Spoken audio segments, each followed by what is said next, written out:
இன்னைக்கு என்ன வீடியோ பார்க்க போறோம்னா, நம்ம வண்டி டியூ இருக்கு பார்த்தீங்களா? அத எப்படி ஈஸியா கட்டுறது? அப்படிங்கிறத தான் இந்த வீடியோல பார்க்க போறோம். நம்ம சேனல புதுசா பார்க்குறீங்கன்னா, நம்ம சேனலுக்கு சப்ஸ்கிரைப் பண்ணிக்கங்க. வாங்க வீடியோக்குள்ள போலாம். இப்போ ஃபர்ஸ்ட்டு பார்த்தீங்கன்னா, நம்ம வண்டி டியூ கட்டுறது வந்து நெறைய பேரு டியூ கட்ட முடியல, வாடகை கிடைக்க மாட்டேங்குது, அப்படின்ற மாரி தான் நெறைய பேர் கமெண்ட் பண்ணாங்க. வண்டி டியூ கட்டுறதுக்கு வந்துட்டு சின்ன சின்ன டிப்ஸ சொல்றேன். அத ஃபாலோ பண்ணீங்கன்னா, ஓரளவுக்கு மேக்ஸிமம் டியூவ கட்டிடலாம். அதுக்கு முன்னாடி பார்த்தீங்கன்னா, நம்ம சூஸ் பண்றது இருக்கு. வண்டிய சூஸ் பண்றோம்னா, இப்ப வண்டி ஏற்கனவே வச்சிருந்து வாடகை ஓட்டிக்கிட்டு இருந்தா, அவங்களுக்கு டியூ கட்டுறது ஒண்ணும் தெரியாது அவ்வளவா பெருசா. புதுசா எடுத்துட்டு வண்டி டியூ கட்ட முடியாம இருக்கிறீங்கன்னா, அவங்க தான் அதிக பேர் இருக்கிறீங்க. வண்டிய கடைசியில டியூவ கட்ட முடியாம திருப்பி சேல் பண்ற மாரி இருக்கும். காசும் அதில போட்ட முதலும் வேஸ்ட் ஆகுற மாரி இருக்குது. அதுலருந்து தப்பிக்கணும்னா, நம்ம என்ன பண்ணணும்னா, ஃபர்ஸ்ட்டு நம்ம பட்ஜெட்டுக்கு ஏத்தாப்படி இப்ப நீங்க புதுசா வர்றீங்கன்னா, ஃபர்ஸ்ட்டு வண்டிய வந்து நம்ம அமௌண்ட்டுக்கு தக்கன சூஸ் பண்ணிக்கணும். இப்ப நம்மகிட்ட ரூ. 1 தான் இருக்குனாக்க, ஒரு 2,00,000 வாங்கலாம். ரூ. 1,00,000க்கு பாதி முதலீடு ரூ. 1,00,000 கடன் கூட வாங்கலாம். முழுசுக்கும் மொத்தமா வாங்கக்கூடாது. ரூ. 1,00,000 இருக்குன்னு சொல்லிட்டு புது வண்டி வாங்குறோம்னு சொல்லிட்டு 6,00,000 7,00,000 போட்டு புது வண்டி வாங்கக்கூடாது. அந்த 2,00,000க்கு வாங்கி அந்த வண்டிய வச்சு டெவலப் பண்ணிட்டு அதுக்கப்புறம் கூட வாங்கிக்கலாம். அத ஒண்ணு ஃபர்ஸ்ட்டு சூஸ் பண்ணிக்கங்க. அடுத்து இல்ல நான் என்கிட்ட அமௌண்ட் மொத்தமா இருக்கு. இப்போ கூட ஒரு 4,00,000 இருக்குன்னா, அவங்க வாங்கலாம். ஒரு ரூ. 3,00,000 தானே எக்ஸ்ட்ரா போட்டு புது வண்டி வாங்கி டியூவ கட்டலாம். இப்படி கட்டுனா மட்டும் தான் நம்மனால டியூவ கட்டி முடிக்க முடியும். நீங்க இனிஷியல் அமௌண்ட் ரூ. 1,00,000க்கு கீழ, இல்ல 1,50,000க்கு 2,00,000க்கு கீழ கட்டுனீங்கன்னா கூட உங்கனால டியூவ கட்டி முடிக்க முடியாது. புதுசா எடுக்கிறவங்க. ஏன்னா, சவாரி வந்து குறைஞ்சது கிடைக்கிறது வந்து ஒரு 6 மாசம் ஆகும் பிக்கப் ஆறதுக்கு. அதனால நீங்க வந்துட்டு உங்களோட அமௌண்ட் எவ்வளோ இருக்கோ அதுக்கு தக்கன வண்டி எடுங்க 1. அடுத்து பார்த்தீங்கன்னா, டியூ எப்படி கட்டுறதுங்கிறத வந்து பார்ப்போம். ஃபர்ஸ்ட்டு பார்த்தீங்கன்னா, டியூ கட்டுறதுக்கு நீங்க வண்டி, அப்புறம் இந்த மளிகை கடை எல்லா கடையிலயும் பார்த்தீங்கன்னா, எல்லா கடையிலயும் மேக்ஸிமம் இந்த சீட்டுன்னு ஒண்ணு போடுவாங்க தெரியுங்களா? அது வந்து ரெகுலரா கட்டிக்கிட்டே இருப்பாங்க. மாச டியூவோ மாச சீட்டு காசு, இல்ல வார சீட்டு காசு இந்த மாரி கட்டுவாங்க. நீங்க வந்து இந்த மாரி மாசம் மாசம் கட்டுற மாரியே பார்த்துக்கங்க. வண்டி வந்து ரெகுலரா ஓடாது. என்னைக்காச்சும் ஒரு நாள் ஓடும். நம்ம சேர்த்து வச்சு மொத்தமா ஒரு நாள் கட்டப்போறோம். அப்படி நீங்க வந்து சம்பாதிக்கிற காசு வந்து நமக்கு சேவிங்ஸ் ஆகணும். அதாவது இது வந்து சீட்டு காசு வந்து யார் போடணும்னா, இப்போ வந்து உங்களுக்கு வந்து கடன் இல்ல. வண்டி வந்து லோன் இல்ல. ஆனா நமக்கு காசு வந்து சேவிங்ஸ் ஆகணும். அப்படின்னா, நீங்க சீட்டு லோன் போடலாம். இந்த சீட்டு காசு கட்டலாம். அது வந்து ஒரு சேவிங்ஸ் மாரி. இந்த கோகுலம் சீட்டு, இந்த இந்த மாரி இருக்கு. நம்ம ஏரியால இந்த கோகுலம் சீட்டு இருக்கு.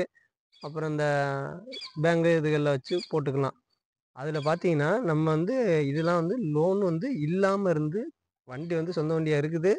அதுக்கப்புறம் காசு எப்படி சேவிங்ஸ் பண்றது? அப்படின்ற நிலைமையில இருந்தீங்கன்னா, நீங்க வந்துட்டு இந்த மாரி சீட்டு காச போட்டு அன்றாட அ வர காசுகள வந்து வச்சிருந்து, நம்ம மாசம் வந்து சீட்டு காச கட்டி, கடைசியில 1 வருஷம் முடியிறப்ப அந்த மொத்த காசையும் எடுத்துக்கலாம்.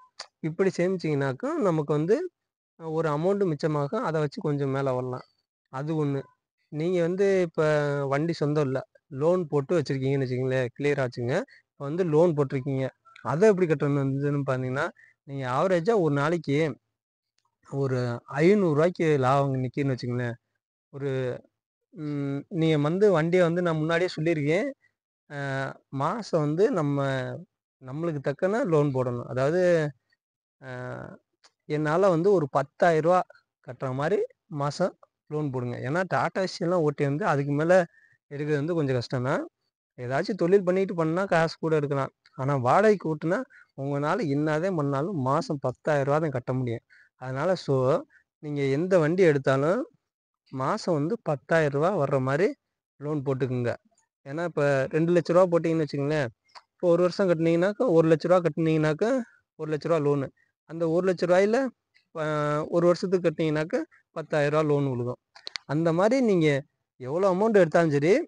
10,000 மாசம் விழுகுற மாரி லோன் எடுங்க. 1 அப்படி எடுத்தா தான் உங்கனால கட்டி முடிக்க முடியும். ஏன்னா டாடா ஸ்டீல்ல வாடகைக்கு ஓட்டி அவ்வளோ தொல அதுக்கு மேல இருந்தா கட்ட முடியாது. அது ஒண்ணு உறுதி. இந்த ரூ. 10,000 நம்ம எப்படி சேவிங்ஸ் பண்றதுன்னா, நம்ம ஜென்ரலா ஒரு நாளைக்கு ஒரு வாடகை ஓடுது பார்த்தீங்களா? ஒரு ரூ. 500க்கு மிச்சம் நிக்குதுன்னு வச்சுக்கங்க. அத ஒரு நாளைக்கு நீங்க எவ்வளோ ஓடுதோ, அந்த அமௌண்ட்ட வந்து மிச்சமா வச்சுருங்க. சேவிங்ஸ் பண்ணிருங்க. ஒரு சின்ன ஒரு சிறு சேமிப்பு சொல்றாங்கல்ல, அது மாரி தான். ஒரு இதில் சேவிங்ஸ் பண்ணிக்கோங்க. ஒரு உண்டியல் கூட போட்டு வண்டியில் கூட சேவிங்ஸ் வச்சுக்கோங்க. வண்டியிலே வச்சுருங்க, இல்லை வீட்டில் வச்சுருங்க. அது பார்த்தீங்கன்னா அடுத்த நாள் வரும்போது அந்த ரூ. 500 எடுக்காதீங்க. அடுத்த நாள் வந்து ஒவ்வொரு நாளும் நம்மக்கிட்ட காசு இல்லாத மாதிரி ஒவ்வொரு நாளையும் ஆரம்பிங்க. அப்போனா தான் நம்ம கடைசி மாதம் முடிகிறப்ப நம்மக்கிட்ட ஒரு அமௌண்ட் இருக்கும். இப்போ நீங்கள் கையில் காசு அந்த காசு இருக்குன்னு சொல்லி அந்த காசை எடுக்கவே கூடாது, என்ன பிரச்சனை வந்தாலும்.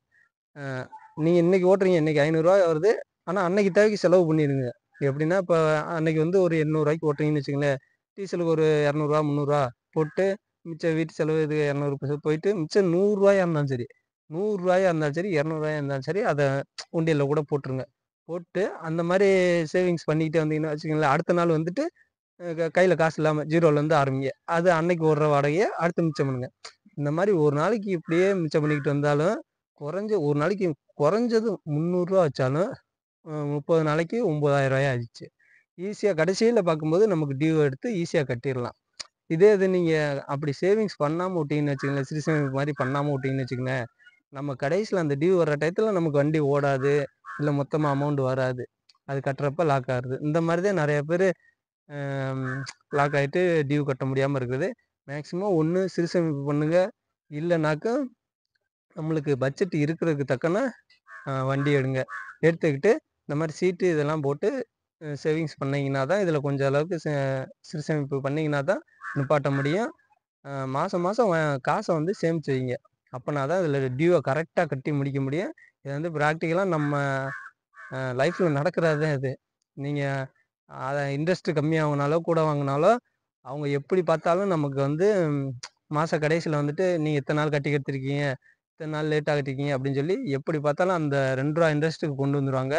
இல்லை பெண்டிங் அமௌண்ட் இந்த பெனால்ட்டின்னு கொண்டு வந்துடுவாங்க. எப்படி பார்த்தாலும் அந்த ரூ. 2 இன்ட்ரெஸ்ட் அவங்க வாங்காமல் போட மாட்டாங்க. அதனால் மேக்ஸிமம் லோன் போடுறத தவிர்த்துருங்க. அப்படியும் மேக்ஸிமம் வாங்கிட்டீங்க, இல்லை அப்படியும் லோன் போடாமல் வாங்க முடியாத பட்சத்துக்கு இப்படி நீங்கள் சிறு சேமிப்பு பண்ணால் தான் கண்டிப்பாக டியூவை கட்டி முடிக்க முடியும். ஓகே, இதை பண்ணீங்கன்னா ஓரளவுக்கு நீங்கள் டியூவை கட்டிடலாம். ஓகே ஃப்ரெண்ட்ஸ், இதுலேயே ஓரளவுக்கு தெரிஞ்சிருக்கும். நெக்ஸ்ட் வீடியோவில் பார்க்கலாம்.